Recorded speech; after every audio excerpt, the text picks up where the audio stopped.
Hello guys, আজকে কেমন আছো তোমরা? তো আজকে আমার খেতে ইচ্ছা হলো বাটার চিকেন, তাই জন্য বরকে বলে মাংস নিয়ে এলাম। তো প্রথমেই একটা বাটির মধ্যে সর্ষের তেল আর কাশ্মীরি গুঁড়ো লঙ্কা ভালো করে গুলে নিয়ে টক দইয়ের জলটা ভালো করে ছেঁকে ভালো করে ফাটিয়ে নিতে হবে ওই গুঁড়ো লঙ্কার মধ্যে। এরপর দেবো রসুন আর আদা বাটা দিয়ে ভালো করে আরেকবার গুলে নিয়ে চিকেনের জলটাকে ভালো করে ঝরিয়ে তার সঙ্গে মিশিয়ে নিলাম। মিশিয়ে নিয়ে 1 ঘন্টা ম্যারিনেট করে রাখতে হবে। তার সঙ্গে একটুখানি কালো মরিচ দিয়ে দিলাম। এরপর ফ্রাই প্যানে আমি বাটার দিলাম। বাটার দিয়ে এক একটা করে চিকেন আমি ভাজতে শুরু করে দিলাম। তো চিকেনগুলোকে এপিট ওপিট করে ভেজে নিলাম।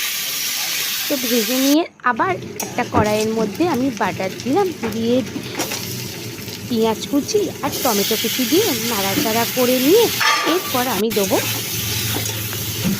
পেঁয়াজ আর কাঁচা লঙ্কা বাটা। তো পেঁয়াজ কাঁচা লঙ্কা বাটার পর দেবো হলুদ গুঁড়ো, জিরের গুঁড়ো আর ধনে গুঁড়ো পরিমাণ মতো দিয়ে দিতে হবে।